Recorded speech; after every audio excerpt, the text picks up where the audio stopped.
जी आइए, नमस्कार। आज मैं रामजी गुप्ता आपके सम्मुख फिर एक नया एक वीडियो लेकर के हाजिर हुआ हूँ। आज जो हम लोग चर्चा करेंगे ये सर्विस मैटर्स का टॉपिक है और ये बहुत अहम टॉपिक है। राजभाषा एक ऐसा टॉपिक है जिसको कि जितने भी यूपीएससी के एस्पिरेंट्स हैं, पीसीएस के एस्पिरेंट्स हैं, एसएससी स्टाफ सिलेक्शन कमीशन के जितने भी एस्पिरेंट्स हैं, जितने भी एग्जाम हैं, लगभग हर एग्जाम में राजभाषा के बारे में क्वेश्चंस आते हैं। और साथ ही साथ ये एक ऐसा टॉपिक है जिस पर जितने भी सेंट्रल गवर्नमेंट के ऑफिस में लोग काम करते हैं, सरकारी दफ्तरों में काम करते हैं, उन सभी को इसके बारे में जानना जरूरी है। तो देखिए, आज ये हम जो डिस्कस करने जा रहे हैं ये है government of India, ministry of home affairs और डिपार्टमेंट ऑफ ऑफिशियल लैंग्वेज के द्वारा जो है अभी अभी कुछ समय पहले अपलोड किया गया ये annual programme for transacting the official work of the union in Hindi 2023-24।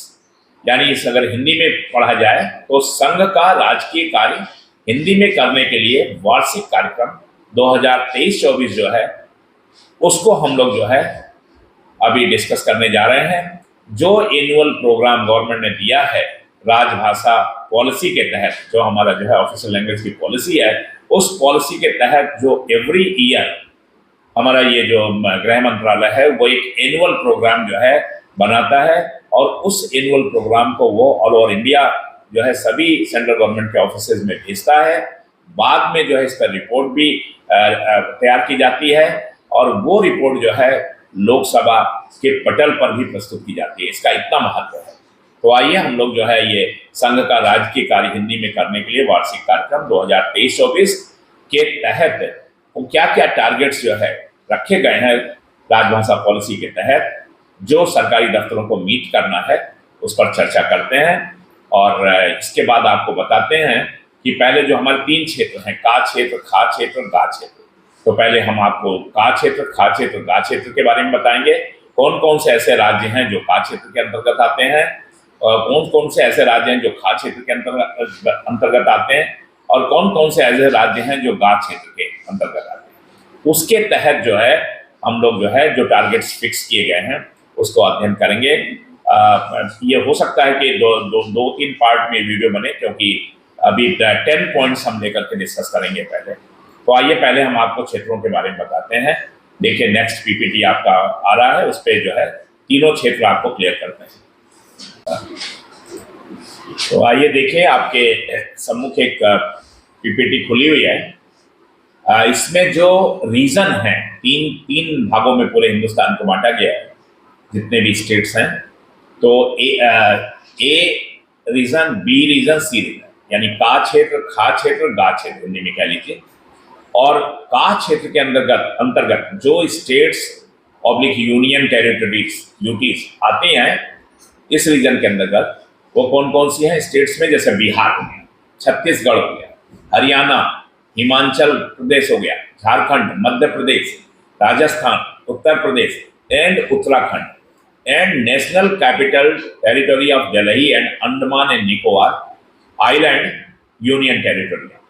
यानी का क्षेत्र जो है हमारा जितना भी हिंदी स्पीकिंग बेल्ट है पूरा, वो सब जो है का क्षेत्र में है।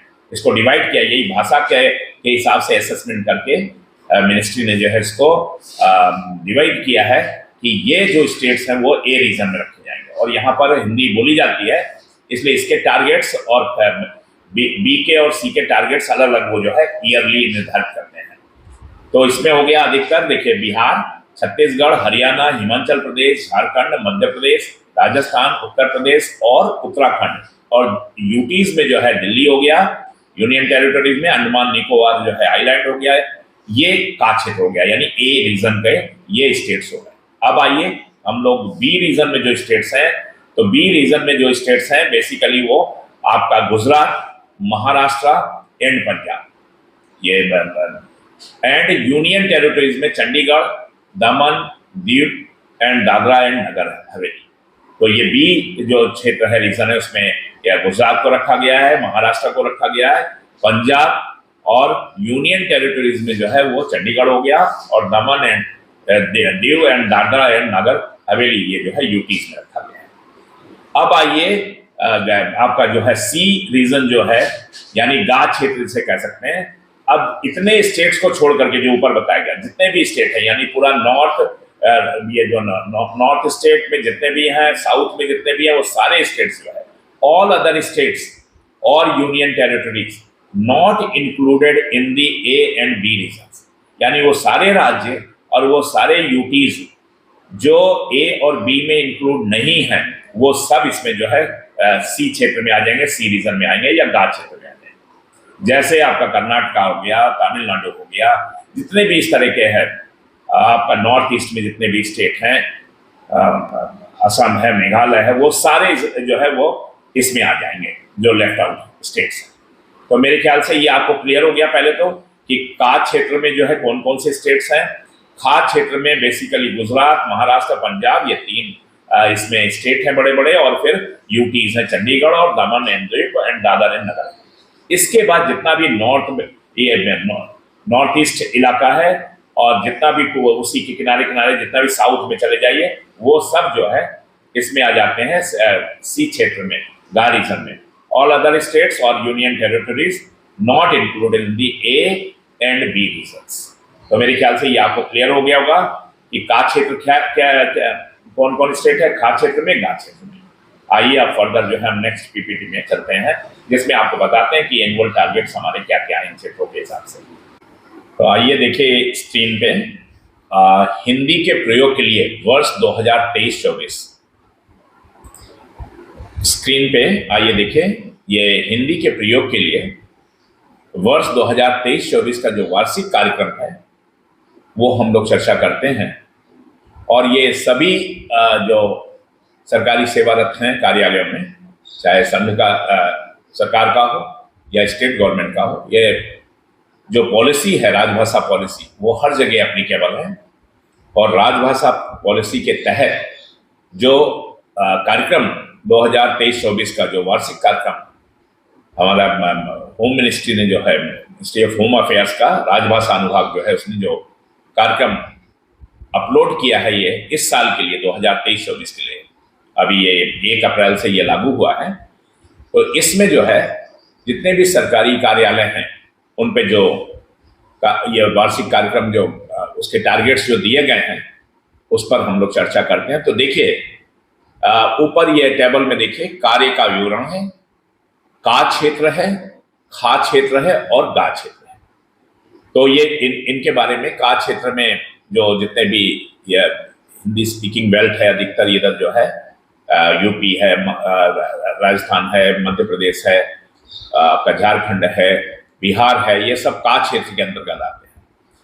ये क्षेत्रों का वर्गीकरण किया हुआ है कि कौन कौन से राज्य जो है का क्षेत्र में आते हैं, कौन कौन से राज्य जो है खा क्षेत्र में आते हैं और कौन कौन से राज्य गा क्षेत्र में आते हैं।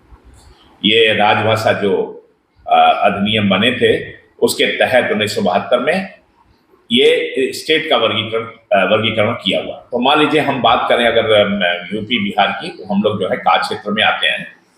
और ये का क्षेत्र में अगर हिंदी में मूल पत्राचार ईमेल सहित, हिंदी में अगर मूल पत्राचार है ईमेल सहित, तो वो का क्षेत्र से का क्षेत्र को जो करना है वो 100% उसका लक्ष्य रखा गया है। यानी का से का में जब हम हैं, अगर हम मान लीजिए यूपी में हैं तो का क्षेत्र है, और बिहार में जो है हमें कॉरेस्पॉन्डेंस करना है का से का में, तो 100% हमें जो है टारगेट मीट करना है इस बार 2023-24 में। सभी पत्राचार हिंदी में होंगे।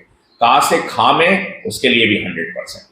हाँ, का क्षेत्र से गा क्षेत्र को अगर जो है मान लीजिए पत्राचार भेजने हैं तो 65%। इसी तरह से का क्षेत्र से का व खा क्षेत्र के राज्य जो स्टेट गवर्नमेंट है ऑब्लिक संघ राज्य क्षेत्र यानी जो यूटीज हैं के कार्यालय या व्यक्तियों को, वो भी 100%। तो इस तरह से जो है ये का क्षेत्र के लिए जो टारगेट सेट किया गया है कि का क्षेत्र के जितने भी ऑफिसेज हैं सेंट्रल गवर्नमेंट के, वो का क्षेत्र के सेंट्रल गवर्नमेंट के ऑफिसेज में अगर कॉरेस्पॉन्डेंस करते हैं, हिंदी में मूल पत्राचार है, तो उसका लक्ष्य हम 100%, और का से खा में 100%, का से गांव क्षेत्र में 65%, और का क्षेत्र से का व खा क्षेत्र के राज्य जो स्टेट्स हैं उनमें जो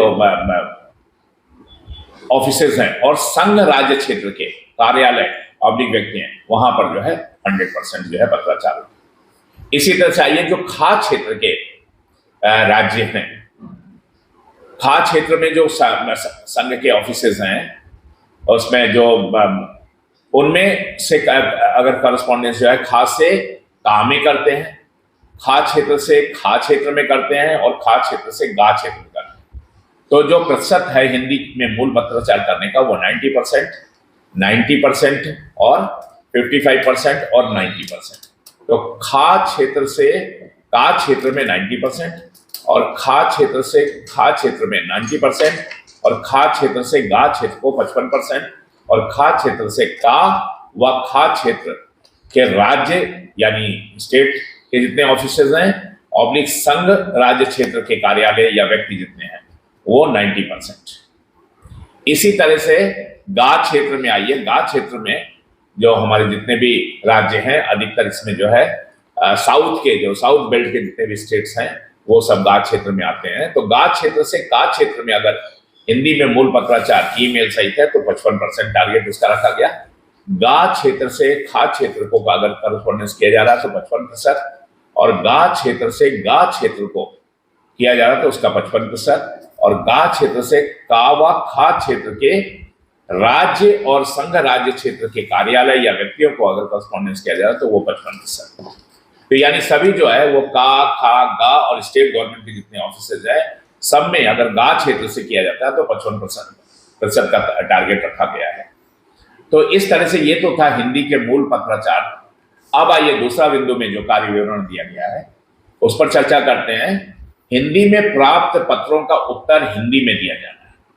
पहली चीज कि हिंदी में प्राप्त पत्रों का उत्तर हिंदी में दिया जाएगा और इसमें अगर हम का क्षेत्र में हमारा जो है कार्यालय है संघ सरकार का सेंट्रल गवर्नमेंट का तो 100% टारगेट है। इसी तरह खा क्षेत्र में है तो वो 100% है और गा क्षेत्र है उसका भी टारगेट जो है 100% रखा है। यानी चाहे पूरे हिंदुस्तान में कोई भी कार्यालय हो अगर वो कार्यालय जो है हिंदी में प्राप्त पत्रों का उत्तर जो है हिंदी में ही देगा, चाहे वो साउथ का कोई भी हो चाहे जो है नॉर्थ का हो चाहे कहीं का, सबका 100% उन्होंने कर दिया। पहले गा क्षेत्र में कुछ कम हुआ करता था लेकिन इस साल का जो टारगेट दिया है मंत्रालय ने और राजभाषा विभाग ने मिनिस्ट्री ऑफ होम अफेयर्स के उन्होंने टारगेट जो है 100% जैसे का क्षेत्र में रहे हिंदी का पत्र हिंदी में उत्तर, खा क्षेत्र में भी हिंदी का पत्र हिंदी में उत्तर और गा क्षेत्र के लिए जो साउथ के स्टेट्स हैं वहां भी जो जितने भी सेंट्रल गवर्नमेंट के ऑफिसेज हैं वो 100% वहां भी हिंदी के में प्राप्त पत्रों का उत्तर हिंदी में ही दिया जाए। तो ये टारगेट मीट करना है, इसका ऑडिट होगा। तीसरा देखिए हिंदी में टिप्पणी नोटिंग वगैरह जो है हिंदी में उसका टारगेट का क्षेत्र के लिए 75%। का क्षेत्र में जो राज्य आते हैं उसमें 75% और जो सेंट्रल गवर्नमेंट के ऑफिसेज हैं बिहार यूपी राजस्थान झारखंड तो ये सारे जो है हिंदी बेल्ट वाले जो है वो सब जो है 75% उसका टारगेट रखा। नोटिंग जो है 75%, 50% खा क्षेत्र के लिए रखा गया नोटिंग के लिए टारगेट और गा क्षेत्र के लिए 30%। यानी साउथ में जो है जो नोटिंग जो है हिंदी में जो टिप्पणी लिखी जाएगी वो 30% उसका टारगेट रखा गया है। अब ये चौथा जो है हिंदी माध्यम से प्रशिक्षण कार्यक्रम। तो हिंदी माध्यम यानी जो मीडियम है पढ़ाई का या प्रशिक्षण का ट्रेनिंग के समय वो कार्यक्रम जो है उनमें क्या टारगेट रहेगा हिंदी माध्यम से प्रशिक्षण कार्यक्रम में तो 70% का क्षेत्र के लिए 70% है, खा क्षेत्र के लिए जो है वो 60% है, गा क्षेत्र के लिए जो है 30% है।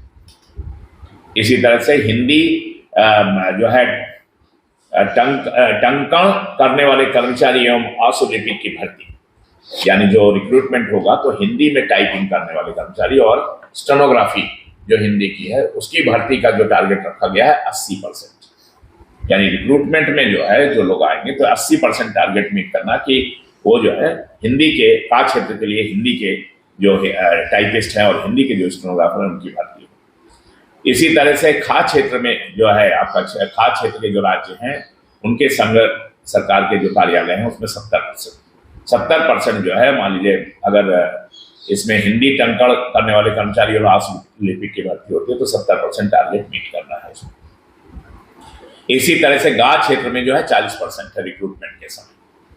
अब आइए छठा जो है, हिंदी में डिक्टेशन या कीबोर्ड पर सीधे टंकण, यानी स्वयं चाहे ऑफिसर करें या उनके जो है पीए वगैरह असिस्टेंट जो है वो करें, स्टेनो करें, तो हिंदी में डिक्टेशन ऑब्लिक कीबोर्ड पर सीधे टंकण, चाहे हिंदी में डिक्टेशन दें या कीबोर्ड पर सीधे टाइपिंग हो, उसका टारगेट जो है 65%।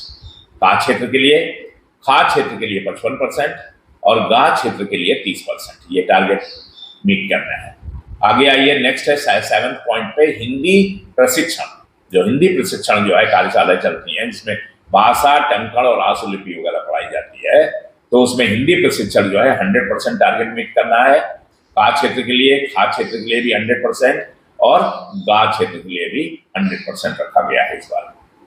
इसी तरह द्विभाषी प्रशिक्षण सामग्री तैयार करना, मान लीजिए बाइलिंगुअल जो है वो प्रशिक्षण के लिए सामग्री जो तैयार की जाती है, और जो आपके बुकलेट्स वगैरह जो ट्रेनिंग के लिए तैयार किए जाते हैं, उसमें का क्षेत्र में 100% द्विभाषी प्रशिक्षण सामग्री जो है वो 100% टारगेट। इसी तरह से 100% खा क्षेत्र के लिए भी और गा क्षेत्र के लिए भी 100% है। अब आइए जो 9वां पॉइंट है, जर्नल और मानक संदर्भ पुस्तकों को छोड़कर पुस्तकालय के कुल अनुदान में से डिजिटल सामग्री अर्थात हिंदी ई पुस्तक, सीडी, डीवीडी, पेन ड्राइव तथा अंग्रेजी और क्षेत्रीय भाषाओं से हिंदी में अनुवाद पर व्यय की गई राशि सहित हिंदी पुस्तकों की खरीद पर किया गया व्यय, ये 50% का टारगेट है।